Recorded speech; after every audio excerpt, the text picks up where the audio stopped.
अस्सलाम वालेकुम dear students. हम होम्योस्टैसिस चैप्टर नंबर 15 में से लास्ट टाइम तक जो डिस्कस कर चुके हैं वो था ऑस्मो रेगुलेशन, और हमने एनिमल्स में और खास तौर पर ह्यूमन के अंदर ऑस्मो रेगुलेटरी फंक्शंस को देखा। स्टूडेंट्स, इस चैप्टर का जो आखिरी फेज है, जो आखिरी पार्ट है, वो होम्योस्टैसिस को मजीद एग्जाम्पलीफाई करने के लिए आखिरी टर्म के अंदर हम डिस्कस करेंगे, दैट इज थर्मो रेगुलेशन। सो जैसा कि बाय द डेफिनेशन हम जानते हैं, हमने पहले पढ़ा हुआ है कि thermo regulation is the maintenance of body temperature. So temperature को रेगुलेट करना या टेम्परेचर को मेंटेन करना क्या कहलाता है? Thermo regulations. अब स्टूडेंट्स, चूंकि बायोलॉजी के अंदर जब भी हम किसी टॉपिक को पढ़ते हैं तो आपके सिलेबस की ओरिएंटेशन इस अंदाज से रखी जाती है कि हम हर फिनोमेनन, हर चीज, हर फिजियोलॉजी, हर एक्टिविटी पहले प्लांट्स के केस में देखते हैं।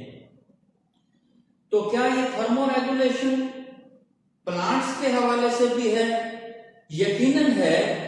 तो स्टूडेंट्स, जो प्लांट्स हैं उनका कोल्ड इन्वायरमेंट और हॉट इन्वायरमेंट के अंदर अलग अलग रिस्पॉन्स है, उनके अंदर अलग अलग एडेप्टेशंस हैं। इस वजह से हम लोग जानते हैं कि प्लांट्स में भी थर्मो रेगुलेशन होती है। मिसाल के तौर पर जो प्लांट्स हैं इनके अंदर हॉट इन्वायरमेंट के अंदर कौन कौन सी एडेप्टेशन हैं? सो हमें ये पता है स्टूडेंट्स कि प्लांट्स के पास जो एक फिनोमेना हम पढ़ के पिछली क्लास के अंदर आए हैं, जिसको कहते हैं transpiration, is the loss of water in the form of vapours from the surface of leaves. But if we discuss this transpiration in thermoregulation process, we can see there is an effect of this transpiration. और वो क्या effect है? हमें पता है कि जब transpiration होती है तो उसका रिजल्ट ये निकलता है कि कूलिंग हो जाती है। सो प्लांट्स का पहला रिस्पॉन्स क्या है? Transpiration in hot environment in order to produce cooling. अब स्टूडेंट्स, हम ये भी पढ़ चुके हैं कि ट्रांसपायरेशन के ऊपर डिपेंड करने वाले कुछ फैक्टर्स हैं, जिन फैक्टर्स में एक बहुत बड़ा फैक्टर था टेम्परेचर। सो अगर ये टेम्परेचर बहुत ज्यादा हो जाए, मसलन अप टू 40 डिग्री सेंटीग्रेड, तो ये प्लांट्स के लिए बहुत बड़ा हैजर्ड है, खतरनाक है। यानी इतना पानी अवेलेबल नहीं होगा जितना ट्रांसपायर कर जाएगा, लिहाजा प्लांट्स के अंदर ड्राइनेस की कंडीशन आ जाएगी और प्लांट्स मर जाएंगे। सो यहां प्लांट्स का रिस्पॉन्स ये होता है कि वो बियॉन्ड 40 डिग्री सेंटीग्रेड, जैसे कि टेम्परेट रीजन के अंदर जितने भी प्लांट्स पाए जाते हैं, किस रीजन के अंदर? Temperate region. यहां पर बहुत ज्यादा टेम्परेचर राइज कर जाता है, बियॉन्ड 40 डिग्री सेंटीग्रेड हो जाता है, लिहाजा प्लांट्स पानी बचाने के लिए अपने जो स्टोमेटा हैं उनको क्लोज कर जाते हैं। सो स्टोमेटा आर क्लोज। अब क्वेश्चन पैदा हुआ कि इस ट्रांसपायरेशन को तो प्लांट्स ने कूलिंग के लिए इस्तेमाल करना था, लेकिन अगर वो स्टोमेटा क्लोज कर जाते हैं स्टूडेंट्स, तो फिर वो कैसे इस ज्यादा हीट से बचते हैं? सो स्टूडेंट्स, प्लांट्स जो हैं इस इलाके में, जिसको टेम्परेट रीजन कहते हैं, इनके अंदर एक एडेप्टेशन है कि वो पैदा करने लग जाते हैं heat shock protein. So heat shock proteins इनके अंदर बन जाना एक अगली एडेप्टेशन है ट्रांसपायरेशन के अलावा। So the plants situated, the plants residing, the plants occupy the temperate region of the world can synthesize heat shock proteins. उनके सेल्स में यह सलाहियत होती है कि वो हीट शॉक प्रोटीन बनाते हैं, जिससे एक टेम्परेचर का जो इफेक्ट आना होता है on the metabolic processes of the cell वो नहीं आते। लिहाजा ये प्रोटीन्स जो हैं ये हिफाजत करती हैं किस असर से, जो टेम्परेचर राइज होने का बैड इफेक्ट पड़ता है प्लांट्स के ऊपर, उससे बचाती हैं। सो दो अडेप्टेशंस आ गई प्लांट्स की हॉट एनवायरनमेंट को कंपनसेट करने के लिए, एक ट्रांसपायरेशन कूलिंग और एक हीट शॉक प्रोटीन्स। अब स्टूडेंट्स जी, जो हमने देखा कि प्लांट्स का हॉट एनवायरनमेंट के अंदर यानी शदीद गर्मी वाले एनवायरनमेंट के अंदर क्या रुझान है, अब हम प्लांट्स का दूसरा रुझान देखते हैं जो कि हॉट के अलावा कोल्ड एनवायरनमेंट के अंदर हमें कुछ बातें समझने में मदद देगा। सो कोल्ड एनवायरनमेंट के अंदर भी कुछ प्रॉब्लम हो सकते हैं प्लांट्स को, यकीनन हो सकते हैं कि मामला ये है स्टूडेंट्स कि जो प्लांट के सेल्स हैं इनकी जो सेल वॉल है, अगर सेल वॉल जो है इसके ऊपर कोई आइस क्रिस्टल फॉर्मेशन हो जाए तो फिर अंदर प्रोटोप्लास्ट जो है उसको इफेक्ट इतना नहीं होगा। लेकिन अगर प्रोटोप्लास्ट के अंदर कोई आइस क्रिस्टल्स बन जाती हैं तो स्टूडेंट्स इससे क्या हो जाती है, इससे प्रोटोप्लास्ट की परफोरेशन हो जाती है। परफोरेशन की वजह से सारे के सारे सेल्स जो हैं वो मर जाएंगे। ये अभी हमने देखा कि डिक्रीज टेम्परेचर का इफेक्ट क्या हो सकता है, यानी सेल वॉल के ऊपर अगर कोई आइस क्रिस्टल फॉर्मेशन होती है, क्योंकि सेल वॉल एक बड़ा स्ट्रॉन्ग स्ट्रक्चर है, वो इंटरनल प्रोटोप्लाज्म को बचा रहा होता है। लेकिन अगर प्रोटोप्लाज्म के अंदर कोई आइस क्रिस्टल फॉर्मेशन हुई स्टूडेंट्स, तो क्या होगा प्लांट्स के अंदर, परफोरेशन हो जाएंगी, यानी पोर्स बन जाएंगे। और अगर ये पोर्स बने तो ये प्लांट्स जो है सर्वाइव नहीं करेंगे। अब स्टूडेंट्स प्लांट्स का रिस्पॉन्स क्या होता है इस कोल्ड एनवायरनमेंट के अंदर, कि वो क्या काम करते हैं, हम दो एग्जांपल्स देखते हैं and you will come to know adaptation in cold environment by the plants. Students देखिए, जैसा कि जो सेल मेम्ब्रेन्स होती हैं, जितनी भी सेल मेम्ब्रेन्स हैं उनके अंदर हमें ये पता है कि सेल मेम्ब्रेन के अंदर लिपिड कंपोनेंट होते हैं और दूसरे कंपोनेंट होते हैं प्रोटीन्स। सो क्या इनके ऊपर कोई कोल्ड एनवायरनमेंट में फर्क पड़ सकता है? पड़ सकता है। हमें पता है कि लिपिड्स जो हैं वो जमने लग जाएंगे, और हमें यह भी पता है कि प्रोटीन्स के ऊपर भी ये जो डिक्रीजिंग टेम्परेचर है ये इफेक्ट करता है। लिहाजा एक जबरदस्त किस्म का रेस्पॉन्स प्लांट्स देते हैं अपनी थोड़ी सी बायोकेमिकल नेचर ऑफ लिपिड को चेंज करके। तो क्या करते हैं, हमें पता है कि लिपिड्स अगर अनसैचुरेटेड बन जाएं तो अनसैचुरेटेड जो है वो ऑयल्स के अंदर हमने पढ़ा था, वो ऑयल होते हैं, वो एक फ्रीजिंग टेम्परेचर के ऊपर ना जमने वाले लिपिड्स होते हैं। So what is the response of the plants? They can change their saturated fatty acid component of lipids into unsaturated fatty acid lipid components. So, lipids के अंदर पाए जाने वाले जो फैटी एसिड्स हैं वो आहिस्ता आहिस्ता से अनसैचुरेटेड बना देते हैं, जिसकी वजह से क्या होती है, जिसकी वजह से इनको क्या फायदा होता है, जिसकी वजह से इनको क्या बेनिफिट है कि मेम्ब्रेन्स जो हैं वो सॉलिडिफाई नहीं होती। जब वो सॉलिडिफाई नहीं होती तो सेल की मेम्ब्रेन सॉलिडिफाई ना हो तो मटेरियल्स या सॉल्यूट्स की मूवमेंट को कोई इफेक्ट नहीं पड़ता। So this is the first response.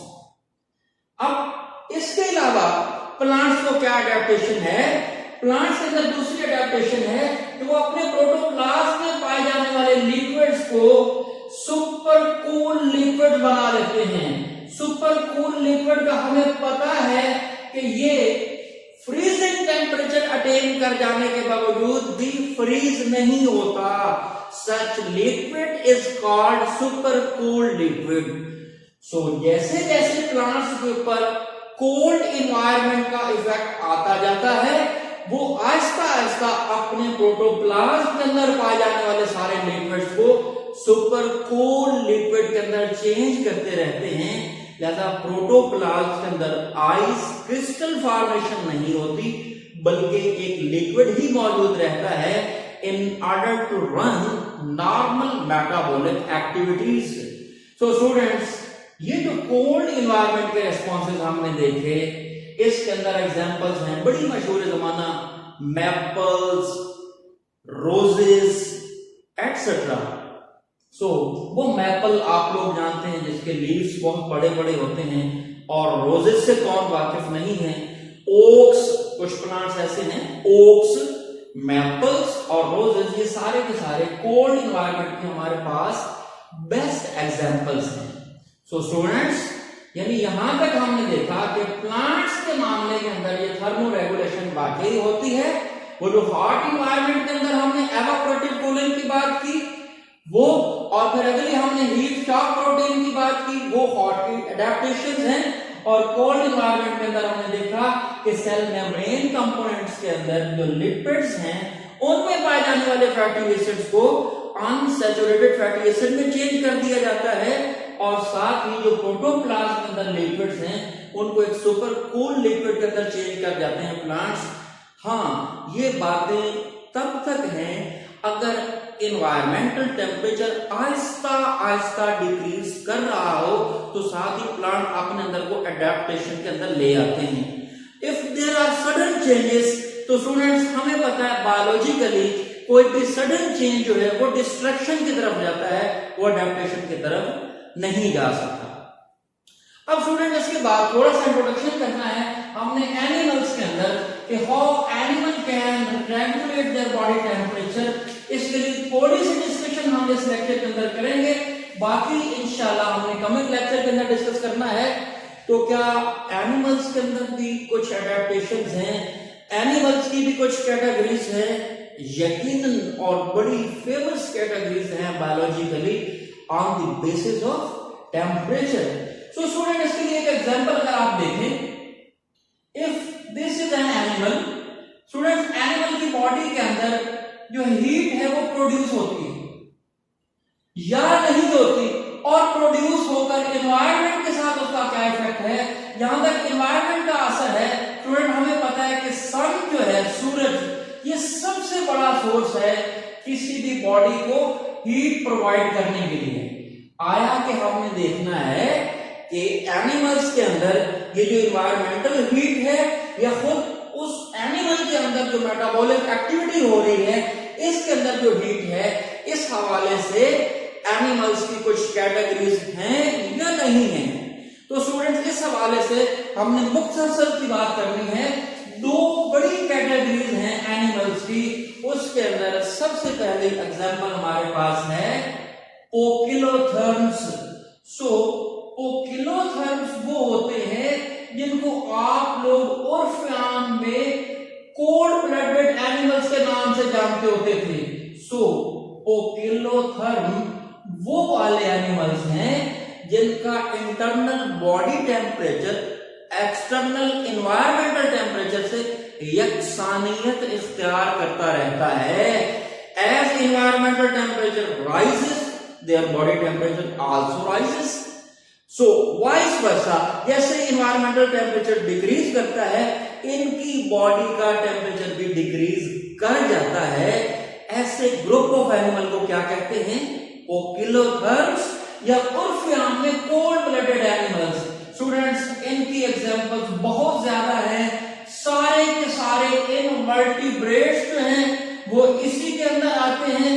और वर्टिब्रेट्स के अंदर अगर हम ग्रुप देखें जो वर्टिब्रेट्स के हैं, उसके अंदर फिश भी इसी की एग्जांपल है, उसके अंदर एम्फीबियंस भी इसी की एग्जांपल्स हैं, और इवन के रेप्टाइल्स भी इसी की एग्जांपल्स हैं। So this category is called poikilotherm और कोल्ड ब्लडेड एनिमल। स्टूडेंट्स, दूसरा एनिमल का ग्रुप है जिनका बॉडी टेम्परेचर इन्वायरमेंटल टेम्परेचर के साथ चेंज नहीं होता, जैसे हम मैमल्स हैं, या कुछ आपने एग्जांपल्स बर्ड्स की ले सकते हैं। ये सारा ग्रुप कहलाता है होमियोथर्म्स। सो होमियोथर्म्स वो वाला ग्रुप है एनिमल्स का जिनका बॉडी टेम्परेचर कांस्टेंट रहेगा, इनके ऊपर कोई भी इन्वायरमेंट का इफेक्ट नहीं होता। जैसा इनकी एग्जांपल्स हमारे पास बड़ी जबरदस्त हैं। All birds and all mammals are called homeotherms, जिनको आप उर्फ आम में वार्म ब्लडेड एनिमल कहते हैं। सो टेम्परेचर बेस्ड दो कैटेगरीज हमने पढ़ी है। अभी हमने आने वाले लेक्चर के अंदर और कैटेगरीज पढ़नी है, जिसके अंदर हम देखेंगे एंडोथर्म, एक्टोथर्म और हेट्रोथर्म। लेकिन ये तीनों जो टर्म्स हैं ये इंशाल्लाह आने वाले लेक्चर के अंदर डिस्कस करेंगे। उम्मीद है यहां तक जो थर्मो रेगुलेशन प्लांट्स में और एनिमल्स में एज एन इंट्रोडक्शन के हमने डिस्कस किया, आपको समझ आया होगा। इंशाल्लाह आने वाले लेक्चर में फिर मुलाकात होगी। तब तक के लिए अल्लाह हाफिज।